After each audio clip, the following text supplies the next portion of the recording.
เมื่อวันเสาร์ก่อนหลวงพ่อไปเทศน์ที่กระบี่คนแน่น500 คนนะเต็มห้อง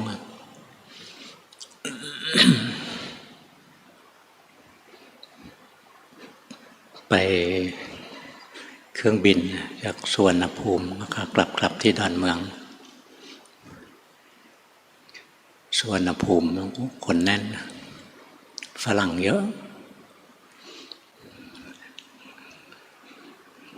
บนเรือบินส่วนใหญ่เป็นฝรั่งไม่มีใครใส่แมสละลูกเล็กเด็กแดงอะไรก็ไม่ใส่กันแล้วเขาติดกันมาจนชำนาญแล้วไม่กลัวพวกที่ใส่ก็มีแต่คนไทยยังใส่กันฝรั่งมาเมืองไทยเยอะแยะอันนี้ค่าครองชีพถูกกว่าอยู่บ้านของเขาเศรษฐกิจเขาไม่ดีนะบางคนก็ไม่อยากอยู่ประเทศของตัวเองเลือกมาอยู่เมืองไทยนะมาอยู่ยาวๆกะมาใช้ชีวิตบั้นปลายในเมืองไทยเยอะนะคนไทยก็อยากไปอยู่เมืองนอกมันไม่พอใจสิ่งที่ตัวเองมีสิ่งที่ตัวเองเป็นดิ้นเด็กทำงานกะว่าเรียนหนังสือเรียนจบแล้วไปอยู่เกาหลีไปอะไรเพ้อนะไม่เคยไปต่างประเทศจริงถ้าไปแล้วจะรู้เลยว่าชาติที่เขาเจริญแล้วเขาค่อนข้างเหยียดหยามนะดูถูกยิ่งพวกคอเคเซียนฝรั่งดูถูกผิวสีเนี่ยไปก็ไปเป็นพลเมืองชั้นสองเคยเป็นพลเมืองชั้นหนึ่งก็จะกลายเป็นพลเมืองชั้นสองอยู่ชั้นหนึ่งไม่พอใจไปพอใจชั้นสองเป็นไปไม่ได้เด็กไร้เดียงสาไม่มีประสบการณ์เห็นต่างชาตินะอยากมาอยู่เมืองไทยกันเยอะแยะเลย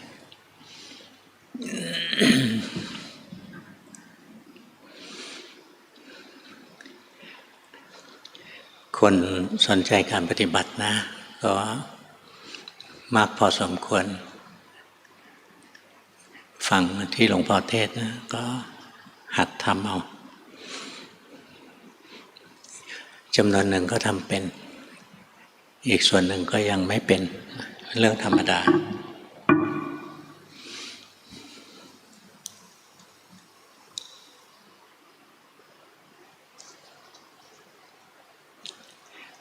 จุดแรกเลยที่ต้องภาวนาให้ได้นะคือปลุกจิตให้ตื่นขึ้นมาให้จิตตั้งมั่นรู้เนื้อรู้ตัวจิตใจอยู่กับเนื้อกับตัว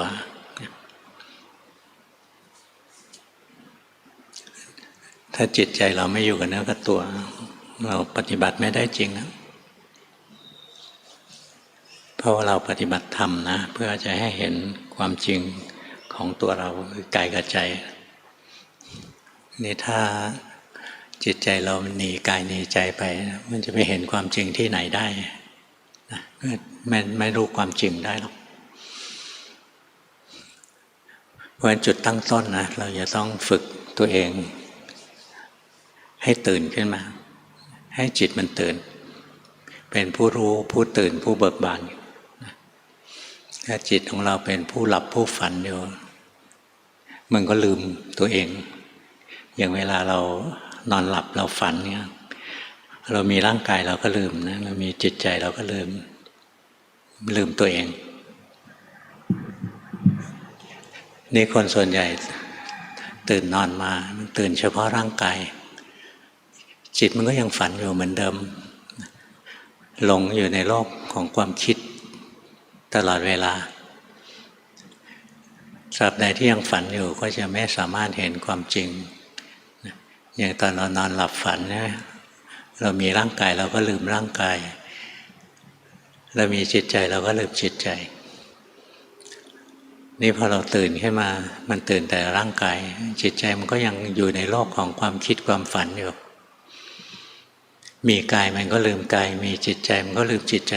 แบบเดียวกันทีนี้เราจะปฏิบัติธรรมนะให้พ้นทุกข์ได้ก็ต้องหมดความยึดถือในรูปนามกายใจเนี่ย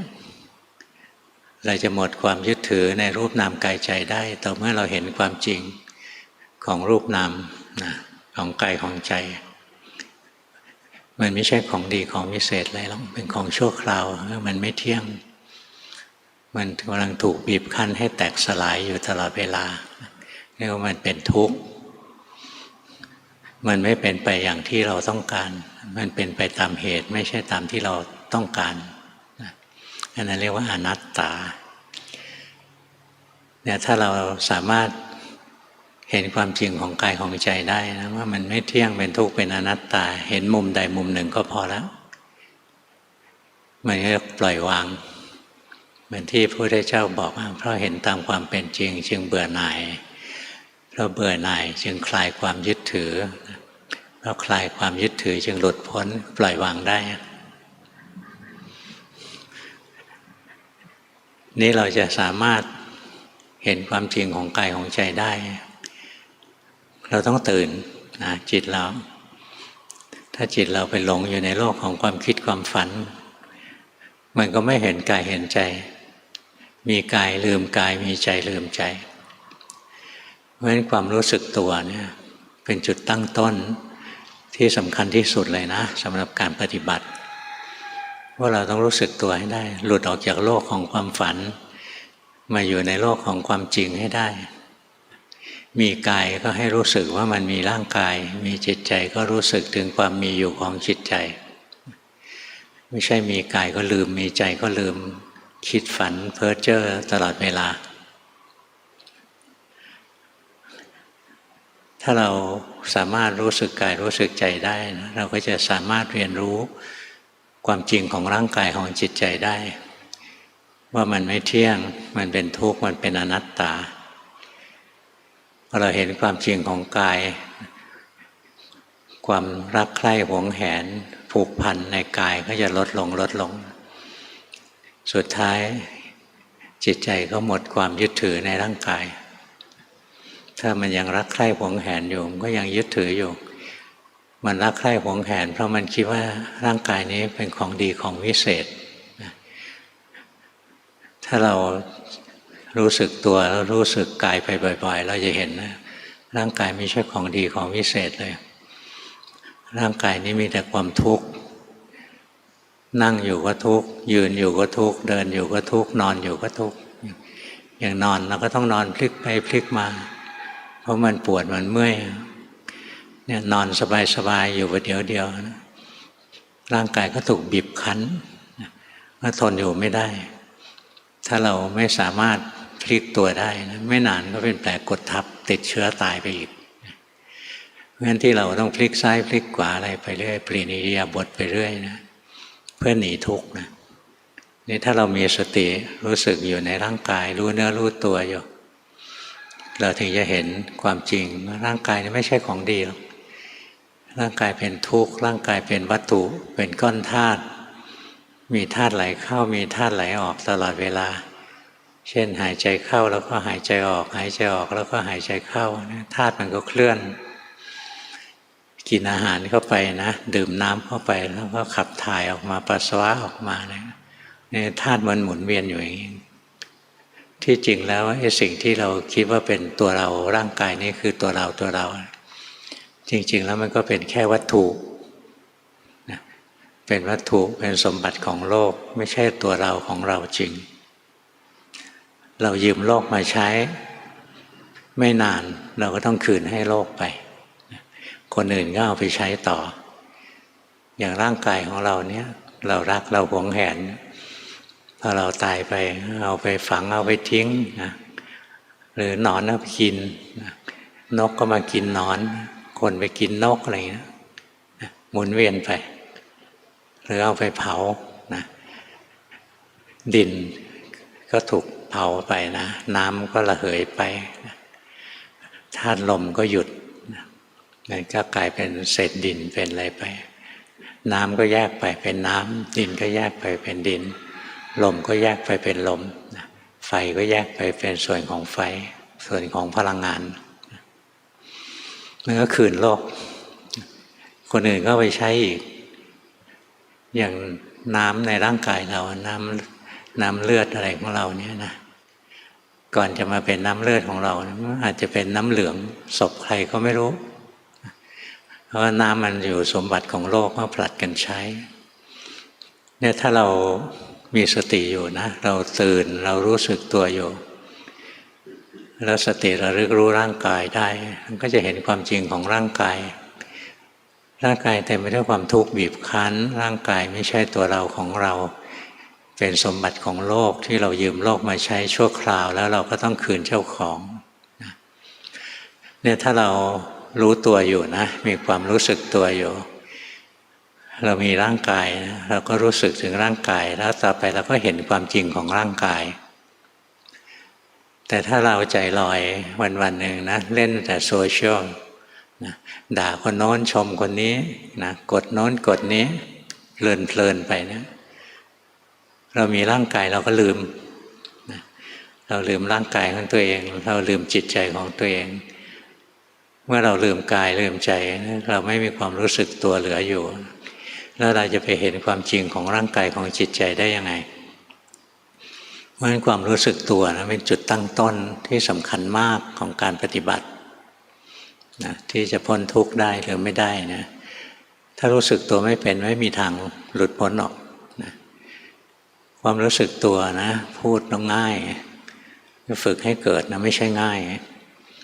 อย่างพวกพระมาบวชอยู่กับหลวงพ่อเนี่ยนะบางองค์นะปฏิบัติมาตั้ง20 ปีแล้วนะเป็นโยมอยู่มาบวช2-3 เดือนนะถึงจะรู้ว่าที่ผ่านมามันไม่เคยรู้สึกตัวเลยฝันอยู่ตลอดเวลานะไม่เคลิ้มฝันแล้วก็นั่งเพ่งนั่งจ้องร่างกายจิตใจนะจ้องเพ่งเอาไว้มันไม่ใช่ความรู้สึกตัวลักษณะของความรู้สึกตัวคือเราไม่เผลอลืมกายลืมใจของตัวเองในขณะเดียวกันเราก็ไม่ไปเพ่งไม่เพ่งกายไม่เพ่งใจแล้วก็ไม่เพ่งสิ่งอื่นด้วยนะงั้นในคำว่าไม่เผลอคำว่าไม่เพ่งนะถ้าเรามีตัวนี้นะเราจะรู้สึกตัวได้100 ทั้ง 100นี่พูดแบบตามใจที่คิดเลยนะ100 ละ 100อ่ะเพราะในโลกนั้นมันไม่มีคนรู้สึกตัวในโลกมันมีแต่คนหลงหลงอยู่ในโลกของความคิดความฝันมันตื่นแต่ร่างกายในจิตมันฝันตลอดเวลามโนเอาคิดโน้นคิดนี้ไปนะเลยคิดว่าจริงจังขึ้นมาเรื่องที่คิดถูกบ้างผิดบ้างไม่มีสาระแก่นสารอะไรน้อยคนนะที่จะรู้สึกตัวขึ้นมาได้ทำยังไงเราจะรู้สึกตัวถ้าเมื่อไหร่เรารู้จักสภาวะหลงหรือความลืมตัวถ้าเรารู้ว่าลืมตัวเมื่อไหร่นะความลืมตัวจะดับความรู้สึกตัวจะเกิดเนี่ยมันง่ายๆนะมันเหมือนถ้าไม่เหรียญอันหนึ่งไม่ออกหัวก็ออกก้อยอะไม่หลงก็รู้สึกนี่เราพยายามเรียนรู้นะเรียนรู้ทำกรรมฐานสักอย่างหนึ่งแล้วจิตหลงไปคิดให้รู้ทันอย่างเราหายใจเข้าพุทหายใจออกโทจิตมันหลงไปคิดเรื่องอื่นมันลืมพุทโธให้เรารู้ทันมันลืมการหายใจให้เรารู้ว่านี่หลงไปคิดแล้วนะไปคิดเรื่องกุลขแมอะไรอย่างนี้นะมันหลงแล้วให้รู้ทันนะทันทีที่เรารู้ว่าหลงความหลงจะดับความรู้สึกตัวจะเกิดขึ้นแทนจิตใจมันจะรู้เนื้อรู้ตัวขึ้นมาศัตรูเบอร์ 1ของความไม่รู้สึกตัวของความรู้สึกตัวนะศัตรูเบอร์ 1ของความรู้สึกตัวคือหลงหลงคืออะไรหลงก็คือลืมตัวเอง มีกายลืมกายมีใจลืมใจมัวแต่ไปคิดเรื่องอื่นนะศัตรูเบอร์สองก็คือการเพ่งเอาไว้จิตนั้นมันหลงเพ่งนะจริงๆแล้วหลวงพ่ออยากใช้คำที่ตรงๆเลยนะคำว่าเพ่งนะฟังแล้วยังไม่สะใจคำที่ถูกต้องคือหลงเพ่งนะไม่ใช่เพ่งธรรมดาแต่หลงไปเพ่งอย่างเวลาเราทำกรรมฐานแล้วเราหายใจจิตเราหลงไปจ้องลมหายใจนั้นจมลงไปที่ลมหายใจแล้วเราไม่รู้จิตมันหลงไปเพ่งเราไม่รู้นะถ้ามันเพ่งแล้วเรารู้ว่าเพ่งอันนั้นไม่เรียกว่าหลงเพ่งนะแต่ส่วนใหญ่เวลาทำกรรมฐานอย่างดูท้องพองยุบเนี่ยจิตไหลลงไปอยู่ที่ท้องเราไม่เห็นนะอันนั้นก็เรียกว่าหลงเพ่งเดินจงกรมนะจิตไปกำหนดอยู่ที่เท้าหรือกำหนดอยู่ที่พื้นนะกำหนดออกข้างนอกไปอะไรเนี่ยอันนั้นก็คือหลงเพ่งขยับมือทำจังหวะนะแล้วก็จ่อจิตจ่อลงไปในมือเนี่ยอันนั้นก็เรียกว่าหลงเพ่งนะหลงก็เลยมีสองหลงนะหลงลืมกายลืมใจนะอันนี้ร้ายแรงที่สุดแล้วก็หลงเพ่งจิตถลำลงไปจ้องนิ่งๆอยู่กับสิ่งใดสิ่งหนึ่งอย่างรู้ลมหายใจก็ไปจ้องลมดูท้องก็ไปจ้องท้องนะจิตถลำลงไปอยู่ที่ท้องแล้วไม่เห็นนะอันนั้นเรียกว่าหลงไม่ใช่ความรู้สึกตัว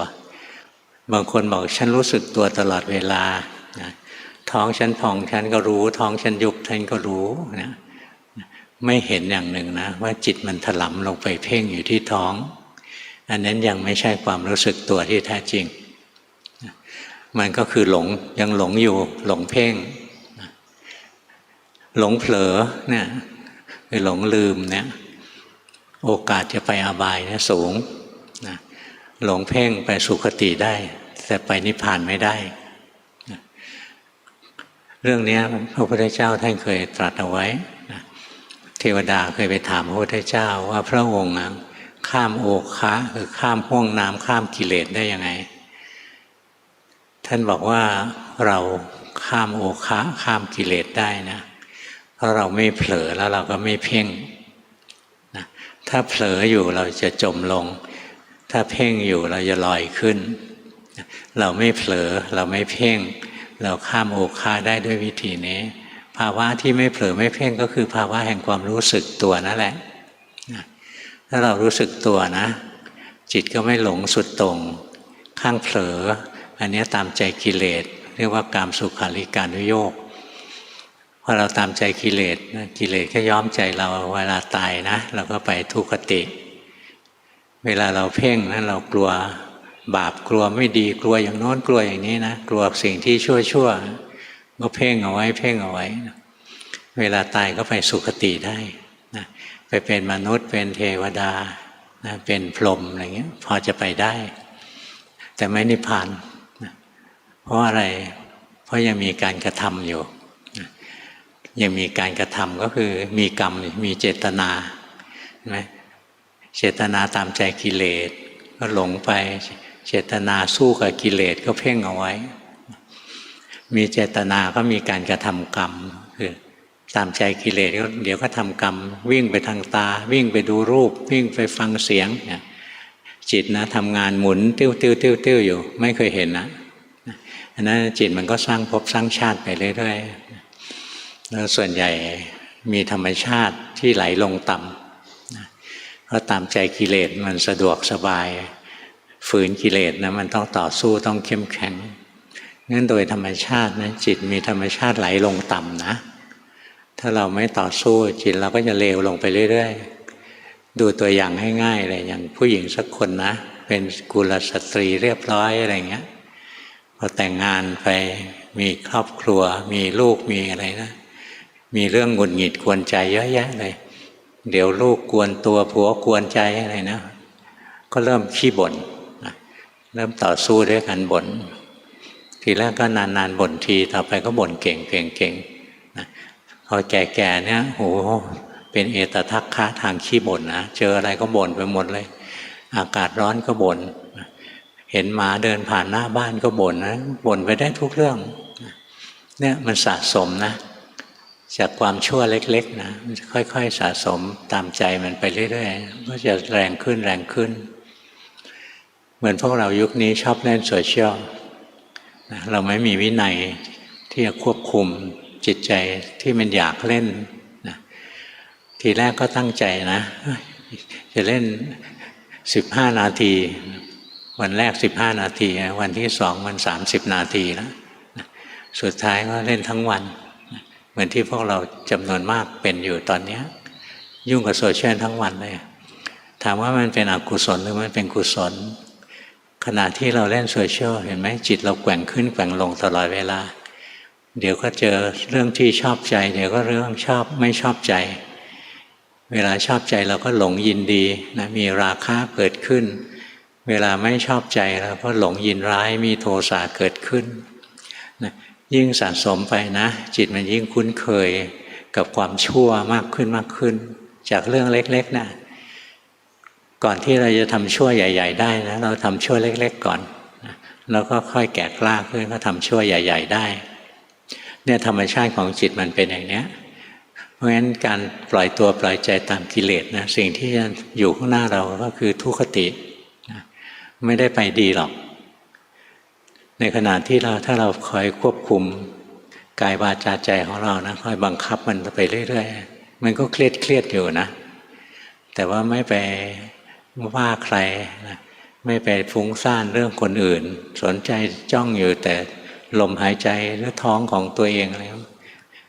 ก็ไม่ไปทำผิดศีลที่อื่นเลยนะมันก็ไปสุคติได้อย่างน้อยตอนที่นั่งเพ่งอยู่ก็ไม่ได้ผิดศีลอะไรนะแล้วการเพ่งนะมันก็ได้สมาธิแต่เป็นสมาธิชนิดมิจฉาสมาธิคือจิตมันถลำลงไปแช่อยู่ในอารมณ์เดียวมิจฉาสมาธิทำไปแล้วนะไปสุคติได้ไหมไปได้นะไปได้พวกพรหมพวกอะไรเนี่ยนะทำสมาธิเก่งเขาก็เพ่งนิ่งๆลืมเนื้อลืมตัวอยู่งั้นนะสบายไปเพราะฉะนั้นเขาไปสุคติได้นะแต่มันไม่ได้จะไปนิพพานได้งั้นความรู้สึกตัวนะเป็นเรื่องสำคัญที่สุดเลยความรู้สึกตัวคือภาวะที่ไม่เผลอแล้วก็ไม่เพ่งเอาไว้รู้สึกกายอย่างที่กายมีอยู่นะรู้สึกจิตใจที่มันมีอยู่แล้วต่อไปมันก็ขยับขึ้นไปเดินปัญญามันก็กายเป็นยังไงรู้ว่าเป็นอย่างนั้นจิตเป็นยังไงรู้ว่าเป็นอย่างนั้นเป็นยังไงเป็นไตรลักษณ์นะขึ้นวิปัสสนา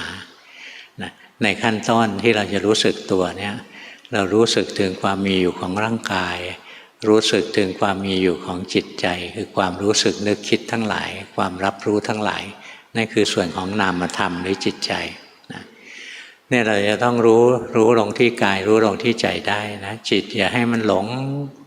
ไปทางตาหูจมูกลิ้นกายใจนะฟุ้งไปทั้งวันไอ้นั้นไปทุกขติแล้วก็อย่าไปเพ่งกายอย่าไปเพ่งใจให้มันเคร่งเครียดอันนั้นไปสุคติได้นะแต่ไปนิพพานไม่ได้เพราะอะไรเพราะปัญญามันไม่เกิดมันไม่เห็นไตรลักษณ์อย่างเราเพ่งลมหายใจนะจิตเราจมลงไปที่ลมหายใจจะไม่มีทางเห็นไตรลักษณ์เลยนะหรือเราดูท้องเนี่ยจิตเราจมอยู่ที่ท้องไม่มีทางเห็นไตรลักษณ์จิตจะเห็นไตรลักษณ์ได้จิตต้องตั้งมั่นนะต้องรู้เนื้อรู้ตัวจิตถอนตัวนะจากผู้แสดงมาเป็นผู้เห็นเปลี่ยนจากผู้แสดงนักแสดงเปลี่ยนจากนักแสดงเปลี่ยนจากความเป็นผู้กำกับเปลี่ยนจากการเป็นผู้เขียนบทเปลี่ยนจากการเป็นผู้วิจารณ์มาเป็นคนเห็นเฉยๆนะเห็นร่างกายนะเห็นจิตใจมันยากไหมมันไม่ยากหรอกนะขั้นแรกเลยพวกเราต้องทำกรรมฐานสักอย่างหนึ่งนะเอาที่เราคุ้นเคยกรรมฐานอะไรก็ได้ดูท้องพองยุบก็ได้ยกเท้าย่างเท้าขยับไม้ขยับมืออะไรก็ได้ทำกรรมฐานสักอย่างหนึ่งแต่เคล็ดลับมันอยู่ตรงที่ไม่ว่าจะทำกรรมฐานอะไรให้รู้ทันจิตใจของตนเองไว้นะอย่างเราหายใจเข้าพุทหายใจออกโทจิตหนีไปคิดเรื่องอื่นให้รู้ทันหายใจเข้าพุทหายใจออกโทจิตหลงถลำลงไปเพ่งลมหายใจให้รู้ทันนะ เราดูท้องพองยุบก็ดูไปแล้วก็รู้ทันจิตจิตหลงไปคิดรู้ทันจิตถลำลงไปอยู่ที่ท้องแล้วจมลงไปอยู่ที่ท้องแล้วรู้ทันเนี่ยคอยรู้ทันสภาวะสองอย่างนะคือสภาวะเผลอกับสภาวะเพ่งเผลอก็คือการที่มันลืมอารมณ์กรรมฐานนั้นไปแล้วส่วนมากก็จะหลงไปคิดโน้นคิดนี้ไปกับสภาวะที่เพ่งก็คือจิตมันจมลงไปในอารมณ์กรรมฐานนั้นเป็นนิ่งๆซื่อบื้ออยู่อย่างนั้นให้คอยรู้ทันสภาวะหลงตัวนี้แหละก็หลงคิดหรือเผลอไปก็รู้หลงเพ่งก็รู้เนี่ยไปฝึกซ้อมตัวนี้ให้มากนะไปทำกรรมฐานสักอย่างหนึ่งแล้วก็ฝึกซ้อมที่จะรู้จิตหลงไปคิดก็รู้จิตหลงไปเพ่งก็รู้ไปทำให้มากๆแล้วต่อไปนะพอจิตมันหลงไปคิดปุ๊บสติเกิดพอสติเกิดจิตจะตั้งมั่นรู้เนื้อรู้ตัวขึ้นมาได้ทันทีนะเราดูร่างกายอยู่นะจิตหลงไปคิดปุ๊บรู้ทันหรือจิตไปเพ่งปุ๊บรู้ทันความหลงก็จะดับความรู้เนื้อรู้ตัวก็จะเกิดขึ้นในฉับพลันเราสั่งให้ความรู้สึกตัวเกิดขึ้นไม่ได้นะเราสั่งไม่ได้แต่เราอาศัยการฝึกทำกรรมฐานสักอย่างหนึ่งแล้วคอยรู้ทันเวลามันลืมตัวเองจะลืมด้วยการเผลอไปคิดหรือเผลอไปเพ่งก็ตามถ้าเรารู้ว่าจิตมันหลงไป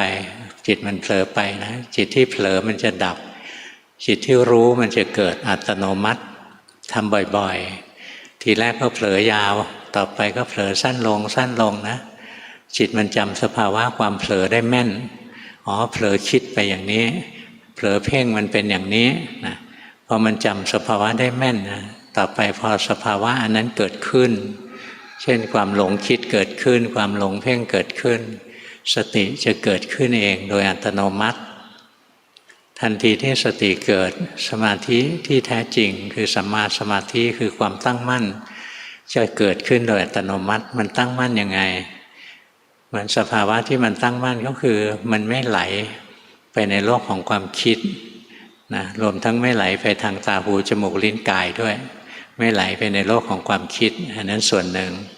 นะแล้วก็ไม่ไหลลงไปเพ่งอารมณ์กรรมฐานนี่อีกอย่างหนึ่งนะ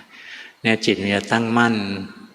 มีสมาธิคือมันไม่หลงมันไม่ไหลมันไม่โคลงเคลงมันไม่คลอนแคลนนะก็ชอบไปซ้ายก็ชอบไปขวาวิ่งไปอดีตวิ่งไปอนาคตวิ่งไปคิดดีวิ่งไปคิดชั่ววิ่งไปดูรูปวิ่งไปฟังเสียงแล้วลืมตัวเองอย่างนี้วิ่งไปดมกลิ่นลิ้มรสรู้สัมผัสทางร่างกายแล้วลืมตัวเองอย่างนี้นะง่ายๆนะอย่างเรานั่งอยู่แล้วยุงมากัดเราเนี่ยสังเกตไหมเวลายุงกัดเนี่ย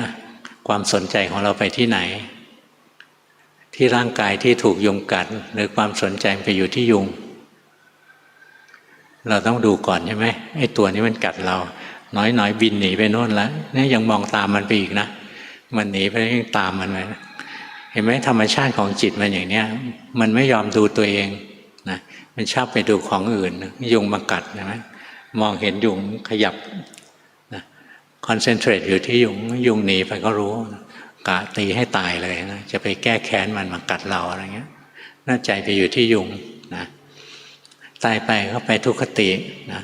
สมมติว่าไล่จับยุงอยู่ตอนนั้นนะสะดุดหัวฟาดกำแพงตายไปทุกขติแน่นอนจิตกำลังมีโทสะอยู่นะ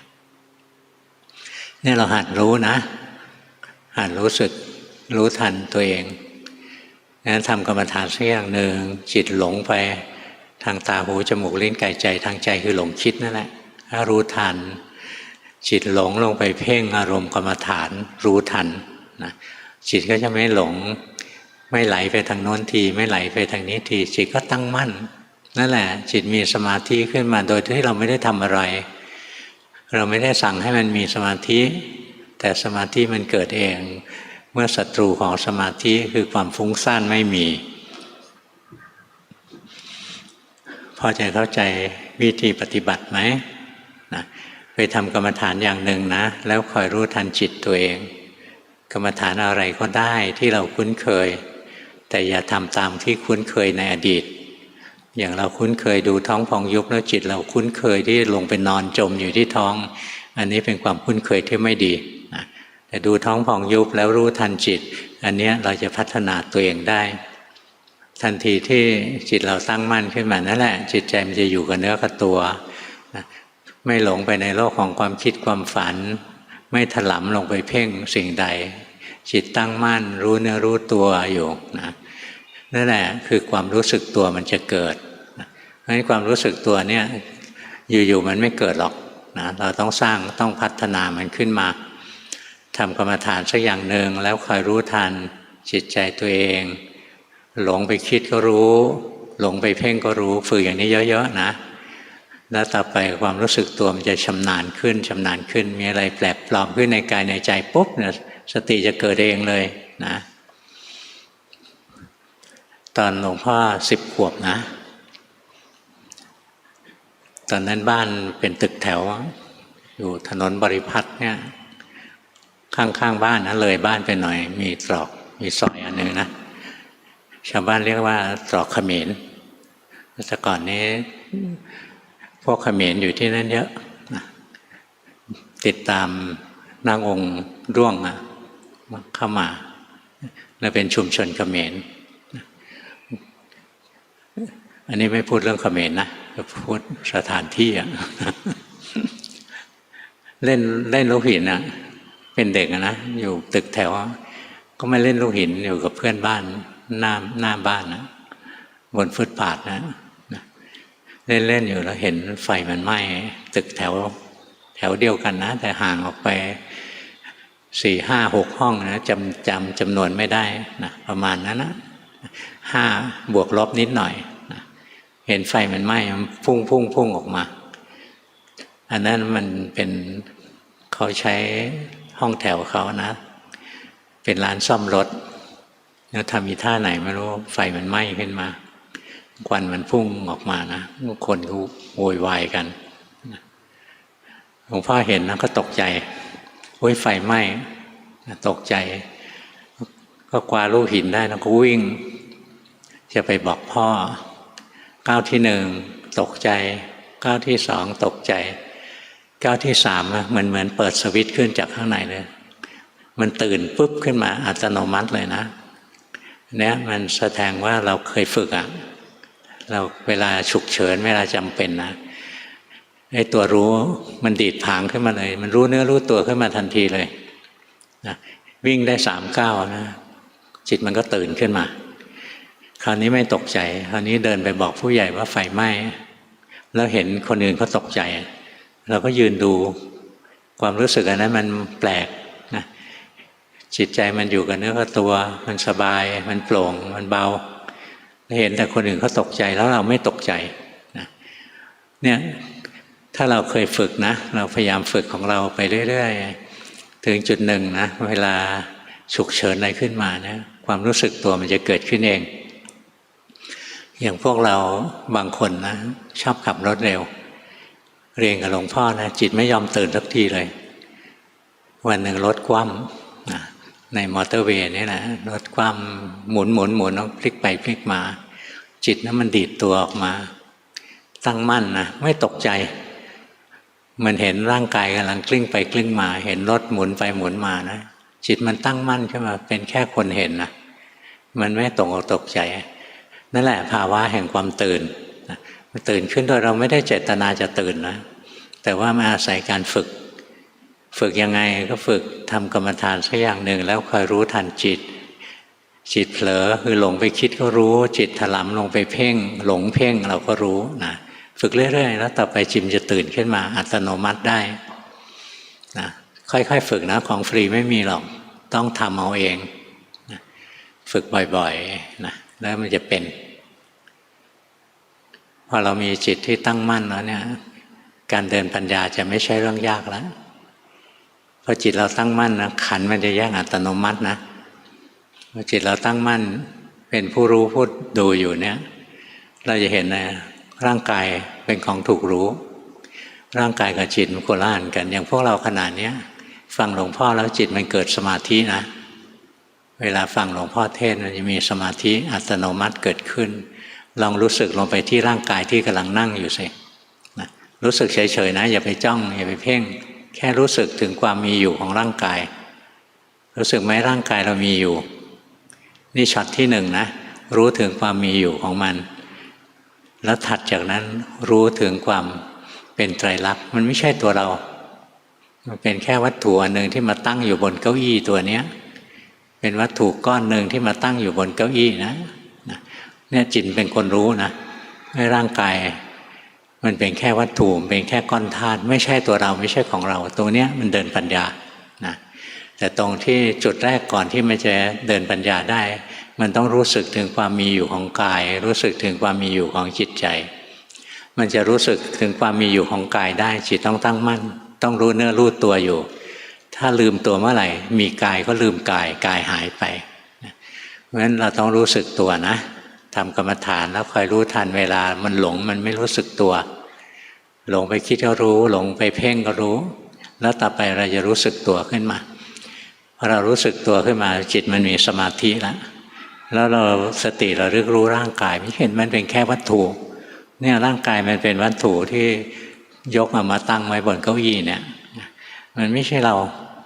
มันเป็นแค่ก้อนวัตถุเป็นแค่ก้อนธาตุเนี่ยขั้นแรกรู้สึกนะมีร่างกายอยู่แต่ร่างกายนี้ช็อตที่สองมันไม่ใช่ตัวเรามันเป็นแค่วัตถุตรงที่รู้สึกถึงความมีอยู่ของกายเนี่ยมีสมาธิแล้วขันธ์มันแยกได้แล้วตรงที่เห็นกายมันเป็นไตรลักษณ์นั่นขึ้นวิปัสสนาเพราะฉะนั้นถ้าจิตเราตั้งมั่นเมื่อไหร่การแยกขันธ์จะเป็นเรื่องง่ายที่สุดเลยเพราะมันแยกเองไม่ได้ทำอะไรแต่ถ้าจิตเราไม่ตั้งมั่นนะจิตจะถลำไป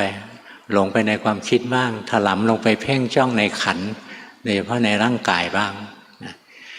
งั้นเราพยายามฝึกนะทั้งจิตมันตื่นมันตั้งมั่นมันรู้เนื้อรู้ตัวพอมันรู้ตัวได้รู้สึกที่กายมันรู้สึกเองนะไม่ใช่จงใจไปรู้สึกนะถ้าจงใจจะรู้สึกเนี้ยหลงทางใจเรียบร้อยแล้วอย่างเราพอจิตเราตื่นเรารู้สึกเนี่ยแล้วบางทีมันก็เห็นนะสติระลึกรู้ในร่างกายไม่เห็นบางทีกำลังขยับแขนอยู่บางคนแปลงฟันอยู่นะกำลังแปลงฟันอยู่จิตตั้งมั่นปุ๊บขึ้นมาเนี่ยมันเห็นเลยนี่มันไม่ใช่เราแล้วมันง่ายขนาดนี้นะมันง่ายแต่มันจะทำได้ต่อเมื่อจิตมันตั้งมั่นจริงๆจิตมันรู้เนื้อรู้ตัวจิตมันไม่หลงมีความรู้สึกตัวอยู่จริงๆเพราะงั้นความรู้สึกตัวนะเป็นจุดตั้งต้นของการปฏิบัติที่สำคัญที่สุดเลยนะถ้าเรารู้สึกตัวได้แล้วเนี่ยจะทำสมาธิก็ทำด้วยความรู้สึกตัวให้จิตอยู่สงบอยู่ในอารมณ์เดียวแต่ว่ารู้ตัวอยู่ไม่ถลำลงไปจมไปเพ่งให้เคร่งเครียดขึ้นมาจะทำวิปัสสนาก็ไม่ยากอะไรเรารู้สึกตัวอยู่นะสติระลึกรู้ร่างกายแล้วก็เห็นร่างกายมันถูกรู้ร่างกายมันไม่ใช่ตัวเราสติระลึกรู้เวทนาคือความรู้สึกสุขทุกข์มันก็เห็นว่าเวทนาสุขทุกข์นั้นถูกรู้เวทนาไม่ใช่ตัวเราอะไรที่ถูกรู้อันนั้นไม่ใช่เราสติระลึกรู้สังขารนะความปรุงดีปรุงชั่วเช่นโลภโกรธหลงเนี่ยสติระลึกรู้นะระลึกรู้ไปไม่เห็นไอ้โลภโกรธหลงอะไรพวกนี้มันถูกรู้จิตมันตั้งมั่นอยู่มันก็จะเห็นโลภโกรธหลงเป็นของถูกรู้ไม่ใช่เราไม่ใช่จิตเป็นสิ่งที่แปลกปลอมเข้ามาในจิตมาแล้วก็ไปมาแล้วก็ไปเราจะเห็นความรู้สึกนึกคิดทุกสิ่งทุกประการนะไม่ว่าจะสุขหรือทุกข์จะดีหรือชั่วนะเป็นแค่ของที่ผ่านมาแล้วก็ผ่านไปจิตเราตั้งมั่นเป็นแค่คนเห็นนะนั่นแหละปัญญามันจะเกิดมันจะเห็นว่าร่างกายก็ไม่ใช่เราเวทนาก็ไม่ใช่เรานะสังขารก็ไม่ใช่เราต่อไปมันก็จะเห็นว่าจิตมันไม่ใช่เราที่พวกเราภาวนานะพวกเราจำนวนไม่ใช่น้อยเลยที่เห็นร่างกายไม่ใช่เราเห็นสุขทุกข์ไม่ใช่เราเห็นกุศลอกุศลไม่ใช่เราเหลืออันเดียวยังเห็นว่าจิตเป็นเราอยู่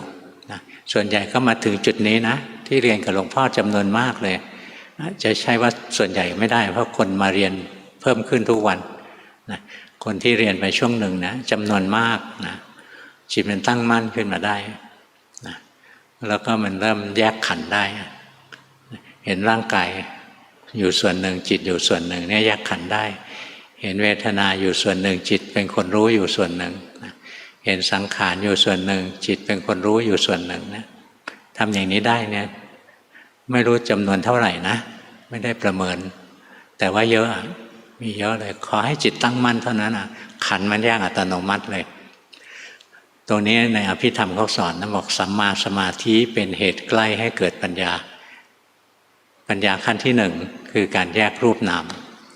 แยกธาตุแยกขันธ์ได้ก็ต้องอาศัยสัมมาสมาธิคือสภาวะที่จิตตั้งมั่นรู้เนื้อรู้ตัวอยู่นะสภาวะที่ตั้งมั่นรู้เนื้อรู้ตัวนะแล้วขันธ์มันจะแยกให้ดูง่ายๆนะอย่างพวกเราฟังหลวงพ่อเทศอยู่ลองรู้สึกลงที่ร่างกายซิรู้สึกเฉยๆนะไม่ต้องทำจิตใจให้มันแข็งกระด้างอะไรรู้สึกลงไปรู้สึกไหมร่างกายมันถูกรู้นะช็อตที่หนึ่งเลยรู้สึกไหมไอ้ตัวนี้มันถูกรู้อยู่นะแล้วอีกช็อตหนึ่งมันจะเห็นไอ้ตัวนี้ไม่ใช่เรานะมันเป็นวัตถุเป็นของที่ถูกรู้เป็นอันเดียวกับโลกธาตุข้างนอกนะเนี่ยปัญญามันเกิดนะวิปัสสนาปัญญาพระพุทธเจ้าท่านถึงบอกว่าท่านไม่เห็นธรรมะอะไรสำคัญเท่าความรู้สึกตัวนะในการที่เราจะฝึกตัวเองจนพ้นจากอาสวะกิเลสทั้งหลายนะความรู้สึกตัวสำคัญที่สุดเป็นจุดตั้งต้นนะที่สำคัญมันก็คือสภาวะที่จิตตั้งมั่นนะมีสติระลึกรู้อะไรด้วยจิตที่ตั้งมั่นจิตที่เป็นกลางไม่เข้าไปแทรกแซงปัญญามันก็จะเกิดจะเห็นทุกสิ่งทุกอย่างไม่ใช่คนไม่ใช่สัตว์ไม่ใช่เราไม่ใช่เขานะก็ได้เป็นพระโสดาบันกันตรงนี้แหละวันนี้เทศให้ฟังเท่านี้ก็แล้วกันนะฟัง40 นาทีลองไปทำดูนะสัก4 เดือนอะไรเงี้ยลองไปทำดูอย่างที่หลวงพ่อบอกนะทำให้ได้ทุกวันยุ่งกับโซเชียลให้น้อยๆนะไม่มีทางรอดเลยนะไม่ยุ่งกับโซเชียลอย่าว่าแต่โยมเลยพระก็ไม่รอดนะเมื่อเช้าก็มีพระหนึ่งเล่าให้ฟังวัดที่ท่านเคยอยู่ทั้งพระทั้งเนรก็เล่นเกมออนไลน์เล่นอะไรนะเล่นกันเองด้วยเล่นกับเด็กวัดด้วยเล่นอะไรไม่ได้ภาวนาไม่ได้ภาวนาแล้วทำอะไรวันหนึ่งกินข้าวชาวบ้าน อยู่กุฏิที่ชาวบ้านสร้างนุ่งห่มผ้าที่ชาวบ้านบริจาคกินอาหารที่ชาวบ้านให้เป็นหนี้นะเป็นหนี้ติดลบไปเรื่อยๆเรียกว่ายิ่งบวชยิ่งบาปนะงั้นเรายิ่งเป็นพระนะยิ่งต้องระวังมีความรู้สึกตัวไว้นะพยายามรู้สึกตัวไว้นะเราเป็นลูกพระพุทธเจ้าเรารู้สึกตัวไว้แล้วมันจะพัฒนาตัวเองไปได้อย่าหลงกับโลกโลกไม่มีอะไรโลกมีแต่หลอกให้คนหลงโยมก็เหมือนกันนะอะไรที่โซเชียลอะไรไม่จำเป็นก็อย่าไปยุ่งกับมันมากเอาเวลามารู้สึกตัวให้มากๆไว้ซ้อมไว้แล้วชีวิตเราจะดีขึ้นค่อยสมกับการเป็นลูกพระพุทธเจ้านะวันนี้เทศให้ฟังเท่านี้นะเบอร์ 1ใช้อานาปานสติสลับกับพุทโธในชีวิตประจำวันรู้สึกเบื่อหน่ายโลกไม่อยากเกิดอีกดูกามราคะได้บ่อยและไวขึ้นเห็นจิตทำงานเกิดดับเป็นช็อตๆถ้าครั้งไหนที่ดูจิตไม่ทันจะเกิดทุกข์ขึ้นแล้วค่อยใช้การคิดพิจารณาอสุภะช่วยเอาเห็นกิเลสตัวกูเก่งและเทียบเขาเทียบเราได้บ่อยเห็นจิตเป็นอนัตตาบังคับควบคุมไม่ได้ที่ปฏิบัติอยู่ถูกไหมครับ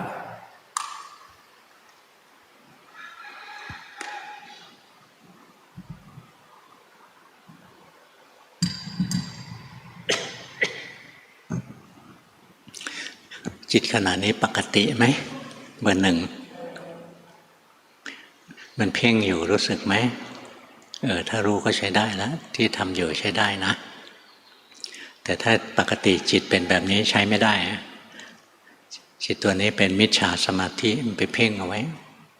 เดี๋ยวก็ไปสุคติหรอกนะเลยไม่ไปนิพพานอย่าเพ่งนะแค่รู้สึกร่างกายกับเพ่งร่างกายนี่ไม่เหมือนกันนะรู้สึกจิตใจกับเพ่งจิตใจนะไม่เหมือนกันนะรู้สึกร่างกายรู้สึกแต่ถ้าเพ่งนะทำใจแข็งๆนะจ้องไอ้เพ่งไว้ไม่ได้เรื่องนะมันขวางการเดินปัญญาเบอร์หนึ่งเห็นจิตที่ฟุ้งซ่านไหมถ้าเห็นเราก็รู้ไปด้วยจิตปกติจิตต้องปกตินะอย่าไปบังคับจิตให้มันแข็งนิ่งหลงแล้วรู้สึกไหมเนี่ยรู้ไปอย่างเงี้ยหลงแล้วรู้ไปทำกรรมฐานหลงแล้วรู้นะทำกรรมฐานสักอย่างหนึ่งแล้วจิตหลงก็รู้หลงคิดก็รู้หลงเพ่งก็รู้อย่างนี้เรื่อยๆเดี๋ยวมันพัฒนาเร็วนะเบอร์สองภาวนาแบบอานาปานสติจิตเห็นสิ่งแวดล้อมด้านนอกไหลไม่มีที่สิ้นสุดตอนนั่งสมาธิเห็นจิตลุกหลิกจับอารมณ์ได้แป๊บเดียวเดี๋ยวก็จับอารมณ์อย่างอื่นต่อที่ปฏิบัตินี้ตึงหรือหย่อนไปหรือไม่คะต้องฝึกเยอะๆนะจิตไปจับอะไรก็รู้จิตจับอะไรก็รู้ฝึกเยอะๆแต่ตรงนี้ฝึกอย่างเดียวไม่ได้ต้องทำสมถะด้วยนะถึงเวลาไหว้พระสวดมนต์ทำสมาธิเดินจงกรมในรูปแบบอะไรก็ทำไปนะแล้วก็ให้จิตมันพักผ่อนบ้างเดินปัญญารวดไปมันจะฟุ้งซ่านนะงั้นต้องทำความสงบเข้ามาเป็นระยะนะทิ้งไม่ได้หรอกไม่งั้นใจมันจะฟุ้งรู้สึกไหมใจมันฟุ้งนะต้องเพิ่มสมาธิเพิ่มความสงบขึ้นนะสมาธิตัวนี้คือสงบนะสมาธิมีสองตัวสงบเนี่ยเอาไว้พักผ่อนกับตั้งมั่นเนี่ยเอาไว้เจริญปัญญาเรามีสมาธิตั้งมั่นแล้วเจริญปัญญาไปเรื่อยๆนะกำลังมันตกจิตมันจะฟุ้งซ่าน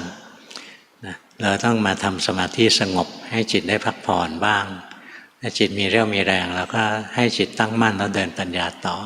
นะจิตมันฟุ้งไปนิดหน่อยนะเบอร์สองที่ทำอยู่ใช้ได้เบอร์หนึ่งติดเพ่งนะต้องรู้ไว้นะเผลอเมื่อไหร่เพ่งเมื่อนั้นนะมันไม่ใช่รู้สึกหรอกอันนั้นมันเพ่งใจมันจะทื่อๆเบอร์สามหายไปไหนแล้วเบอร์สามยกมือด้วยครับอ๋อลงไปอยู่ข้างล่างเบอร์สามน่าภาวนาใช้ได้นะที่ภาวนาอยู่นะจิตใจสบายรู้เนื้อรู้ตัวไปทำได้ดีอยู่แล้วล่ะถามก่อนทำในรูปแบบเช้าเย็นสวดมนต์นั่งสมาธิ 30-60 นาทีระหว่างวันพยายามดูจิตที่ไหลไปสังเกตเห็นทำทุกอย่างเกิดดับสลับกันไปมาหมุนวนกลับไปกลับมาเหมือนเดิมที่ปฏิบัติมาอยู่ในแนวทางที่ถูกต้องไหมครับถูกแป๊ะเลยนะ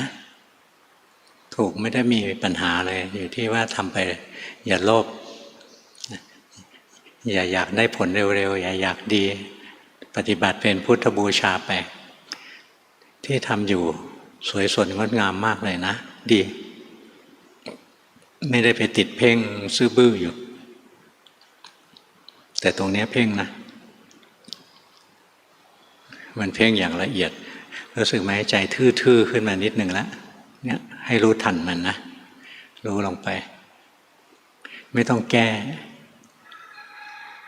มันเพ่งรู้ว่ามันเพ่งไม่ชอบรู้ว่าไม่ชอบไม่ว่าสภาวะอะไรเกิดขึ้นถ้าจิตเป็นกลางปุ๊บนะมันจะเข้าที่ถูกต้องทันทีเลยเมื่อเราเพ่งอยู่แล้วเราไม่ชอบนะรู้ที่ไม่ชอบเนี่ยจิตมันจะหมดความดิ้นรนนะแล้วมันจะตั้งมั่นอัตโนมัติขึ้นมาไม่ต้องหาทำกรรมฐานรู้สึกไปไม่ต้องค้นคว้าไม่ต้องแสวงหาเบอร์สามทำได้ดีแล้วนะเป็นโยมทำได้อย่างนี้ยากนะ ทำมาได้ดีถูกใจ ตอนหลวงพ่อเป็นโยมหลวงพ่อก็ทำอย่างนี้แหละตรงนี้แต่งจิตขึ้นมาแล้วนะไปแต่งจิตให้นิ่งๆขึ้นนิดหนึ่งแล้วรู้สึกไหมให้รู้ทันความปรุงแต่งของจิตอย่าไปปรุงแต่งมันแต่ถ้ามันปรุงอะไรขึ้นมารู้ไปรู้ทันมันไปมันไปปรุงนิ่งๆขึ้นมานิดหนึ่งก็เห็นทำได้ดีนะเบอร์ 3ประณีตดีเบอร์ 4เบอร์ 4คิดว่าแยกกายแยกจิตได้แล้วรู้สึกว่าตัวเราเป็นผู้ถูกรู้ถูกดูเห็นกายไม่ใช่เราวิหารธรรมตอนเช้าเดิน30 นาทีเย็น 1-2 ชั่วโมงโดยดูกายเคลื่อนไหวขอหลวงพ่อแนะนำสภาวะธรรมเจ้าค่ะทำได้ดีนะทำถูกละทำถูกก็ทำไปสม่ำเสมอไปเรียนรู้กิเลสอะไรเกิดขึ้นก็รู้เอานะค่อยๆฝึกที่ทำอยู่ดีนะเบอร์ 4ทำไปเรื่อยๆให้สม่ำเสมอดีแล้วจิตมันมีกำลังขันธ์มันแยกขันธ์ได้นะก็เห็นแต่ละตัวไม่ใช่เราค่อยๆดูไปเรื่อยๆแล้วตอนไหนจิตหมดแรงก็กลับมาทำความสงบพอมีแรงแล้วก็ไปแยกขันธ์แล้วดูขันธ์มันไม่ใช่เราไปเอาเบอร์ 8ก็แล้วกันไม่งั้นเดี๋ยวจะเครียดจัดไปเบอร์ 8ใช้คำบริกรรมรู้กายรู้ใจสบายๆและ4 วรรคแรกของโอวาทปาติโมกข์ใจหลงไปฟังหนีไปคิดก็รู้ทันบ้างไม่ทันบ้างอยากมีสติในชีวิตประจำวันมากกว่านี้ขอหลวงพ่อเมตตาชี้จุดบกพร่องด้วยค่ะก็อย่าโลภก็แล้วกันที่ทำอยู่มันก็ดีแล้วนะไม่ต้องโลภมากอยากดีเร็วๆอะไรเงี้ยไม่ต้องฝึกไปเรื่อยแล้วก็อย่าไปแต่งจิตให้มันเคลิ้มหวังว่าเคลิ้มคือสงบไม่ใช่นะจิตรู้สึกตัวไว้รู้สึกไว้นะเมื่อกี้มันหลงไปดีนะเบอร์ 8นะดีขึ้นเยอะแล้วเบอร์ 5ในชีวิตประจำวันไม่สามารถมีเครื่องอยู่อย่างหนึ่งได้ตอนทำรูปแบบก็ถูไถตอนนี้ที่ทำอยู่คือฝึกรู้ปัจจุบันและดูกิเลสไม่รู้ว่าจะฝึกจิตอย่างไรไม่มีกรรมฐานที่ทำแล้วมีความสุขรู้แต่ว่าถ้าจิตมีความสุขจะกรรมฐานอะไรก็ได้ขอหลวงพ่อชี้แนะด้วยค่ะรู้ทันกิเลสไปเรื่อยๆก็ได้นะเราก็ใช้จิตเป็นวิหารธรรมจิตมีราคะรู้ว่ามีราคะจิตไม่มีราคะก็รู้แต่ส่วนใหญ่เป็นโทสะนะ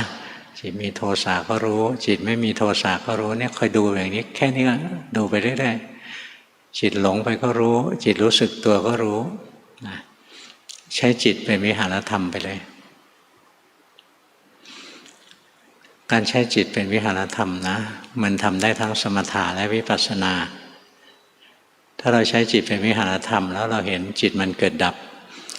จิตสุขเกิดแล้วดับจิตทุกข์เกิดแล้วดับจิตที่ดีเกิดแล้วดับจิตชั่วเกิดแล้วดับจิตที่ไปทางตาเกิดแล้วดับไปทางหูเกิดแล้วดับจิตที่ไปคิดเกิดแล้วดับอะไรเงี้ยอันนี้เราเดินปัญญาอยู่แล้วเวลาที่เราใช้จิตเป็นวิหารธรรมเราเห็นจิตเกิดดับนะอยู่ในขั้นเดินปัญญาทำวิปัสสนาเวลาที่เราทำสมถะจะทิ้งสมถะได้ไหมไม่ได้นะวิธีทำสมถะถ้าเราดูจิตอยู่นะแทนที่จะไปดูความเกิดดับนะเราลองดูไปสิในใจเราอะนะมันมีความว่างๆอยู่ตัวนี้เคยเห็นไหมเบอร์ 5มันว่างๆลองดูสินะทำใจสบายๆรู้สึกตัวไว้นะแล้วแทนที่ไปดูเกิดดับนะไปจับที่ความรู้สึกนิ่งๆว่างๆอ่ะ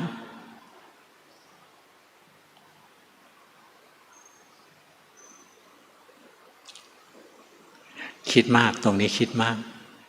ตะกี้จับได้แล้วนะอันนี้บอกไว้เดี๋ยวค่อยทำได้นะยังไม่ชำนาญถ้าเราจะดูจิตรวดเลยเนี่ยจะเดินปัญญารวดนะไม่ได้นะถ้าดูจิตเราก็ต้องรู้จักทำสมถะโดยการใช้จิตนั่นนะทำสมถะเวลาจะใช้จิตทำสมถะนะมันทำได้หลายอย่างอันหนึ่งเราเห็นความว่างๆตรงที่จิตมันไม่ได้คิดได้นึกอะไรมันว่างๆนะเราจับที่ความรู้สึกว่างๆตัวนั้นไว้แล้วทรงอยู่อย่างนั้นนะอันนั้นเป็นสมาธินะเป็นสมถะไม่ต้องเล่นเยอะเดี๋ยวติดนะอีกอันหนึ่งอันนี้หลวงพ่อไม่แนะนำคือย้อนกลับมาจับที่ตัวผู้รู้นะอันนี้จะเป็นอรูปที่สองตัวที่จับในช่องว่างในความว่างนะเป็นอรูปที่หนึ่งชื่ออากาสานัญจายตนะตรงที่จับที่ตัวผู้รู้นะเรียกวิญญาณัญจายตนะอันนี้ไม่ให้เล่นนะถ้าจับตัวนี้แล้วจะติดแก้ยากเวลาที่เราต้องการพักผ่อนให้จิตพักผ่อนนะเราก็นึกถึงความว่างๆนะเราก็อยู่กับมันนะให้จิตใจมีเรี่ยวมีแรงสดชื่นแล้วถอยจิตออกมาต้องถอยออกมานะเวลาจิตไปอยู่ในความว่างนะต้องถอนจิตออกมากลับมาสู่ความรู้เนื้อรู้ตัวแล้วเห็นจิตเกิดดับต่อไปนะอันนี้จะใช้จิตล้วนๆเลยทำสมถะด้วยทำวิปัสสนาด้วยนะที่จริงใช้จิตทำสมถะนะก็ทำได้เยอะแยะเลยนะเบอร์ 5อย่าพยายามเยอะนะไม่ใช่ฟังหลวงพ่อเทศแล้วเย็นนี้ต้องทำได้นะสิ่งที่หลวงพ่อสอนบางทีใช้เวลาเป็นปีเลยนะใครจะทำได้ใจเย็นๆรีบร้อนแล้วเดี๋ยวเสียต้องระมัดระวังถ้าใช้จิตทำสมถะนะเดี๋ยวจะไปติดเป็นฤาษีไปแต่ว่าเอาไว้พักผ่อนเราน้อมจิตไปอยู่ในความว่างเรารู้ว่านี่น้อมจิตมาอยู่ในว่างแล้วนะพอได้พักผ่อนพอสมควรเราก็ถอนจิตออกกลับมารู้เนื้อรู้ตัวนะแล้วก็ดูจิตเกิดดับต่อไปนะเอาเบอร์ 6เบอร์ 6จิตพัฒนาขึ้นบางครั้งจิตแสดงธรรมได้เองห้าวหาญเข้าใจในอัตธรรมที่จิตแสดงจิตมีพลังเมื่ออยู่ใกล้พระพุทธชินราชแต่รู้สึกว่าพัฒนาช้าขอหลวงพ่อชี้แนะด้วยครับจิตแสดงธรรมไม่เป็นไรนะเราอย่าแสดงธรรมนะอย่าอยากสอนธรรมะนะถ้าเที่ยวสอนคนอื่นนี่พังเลยนะมันไม่ใช่เวลาเดี๋ยวสอนไปแล้วจิตมันหลอนนะมันจะแต่งธรรมะอะไรขึ้นมาฟุ้งกระจายออกไปไม่รู้จักจบตอนนี้เอาตัวรอดก่อนนะจิตแสดงธรรมดูไปว่าจิตมันแสดงได้เองจิตไม่ใช่ตัวเราดูมันอย่างนี้เลยนะดูจิตเป็นอนัตตาเลยมันแสดงธรรมะได้เองมันไม่ใช่เราดูอย่างนี้นะไม่ใช่พอมันแสดงธรรมแล้วพยายามจำมาไว้นะจำธรรมะที่มันแสดงนั้นเอาไว้เล่าต่ออันนี้เสียนะอย่าไปเล่นอย่างนั้นที่ฝึกอยู่ดีใช้ได้ถูกใจเบอร์ 7คนสุดท้ายแป๊บหนึ่งเบอร์ 6ทีแรกดีๆนะตอนนี้รวบเข้ามาแล้วรู้สึกไหมให้รู้ทันอย่างนี้นะเราจิตมันไปรวบเข้ามาก็รู้เลยว่าไปรวบเข้ามาไม่ห้ามแต่มันทำอะไรก็รู้ทันนี่รู้ทันความปรุงแต่งของจิตไม่ห้ามนะตรงนี้ไปทำจิตให้ทื่อๆแล้วรู้สึกไหมเนี่ยรู้ทันอย่างนี้นะจิตมันไปแต่งอะไรขึ้นมาก็รู้ทันไม่งั้นเดี๋ยวมันขึ้นธรรมาสเทศจ่อยๆแล้วเพี้ยนไปเลยนะถ้าจิตมันพูดเราอย่าพูดนะยังไม่ใช่เวลาอย่าแสดงธรรมอย่าอยากสอนเบอร์ 7เผลอบ่อยเผลอทั้งวันแต่รู้เนือง เมื่อรู้จิตจะอยู่ที่ฐานชั่วคราวเป็นฐานที่กระจายอยู่รอบกายไม่เป็นจุดใดจุดหนึ่งมีความสงบแต่ไม่นิ่งเห็นความไหวบางครั้งเห็นว่าเมื่อกี้มีตอนนี้ไม่มีเมื่อกี้เป็นตอนนี้ไม่เป็นเห็นความคิดเหมือนไฟกระพริบปัญหาคือจิตอยู่กับฐานได้ไม่นานขอข้อควรปฏิบัติค่ะนั่นแหละต้องฝึกอยู่กับฐานนะเดินปัญญารวดไปไม่ได้นะถ้าน้อมจิตไปอยู่กับฐานมันจะหนีออกจากฐานรู้ทันมันก็กลับไปอยู่ที่ฐานต่อหนีอีกรู้อีกแล้วเราก็กลับไปอยู่ที่ฐานต่อนะต้องฝึกนะต้องฝึกไม่งั้นจิตจะไม่มีแรงแล้วมันจะฟุ้งในธรรมะอย่างเบอร์ 6จิตมันฟุ้งในธรรมะต้องระวังนะเบอร์ 7นะไปทำเอาอย่างที่หลวงพ่อว่าให้มันได้พักบ้างนะไม่งั้นมันฟุ้งซ่านนะ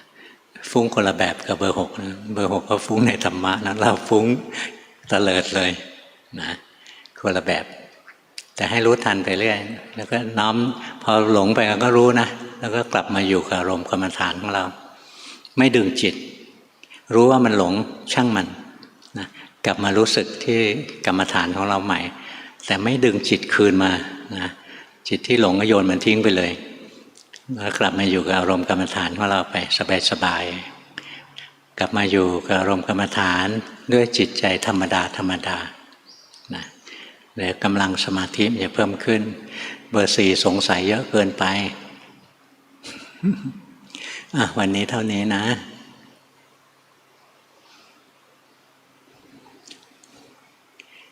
ฝาก ฝากพวกเราไว้สักเรื่องหนึ่งนะตอนนี้เข้าฤดูร้อนแล้ว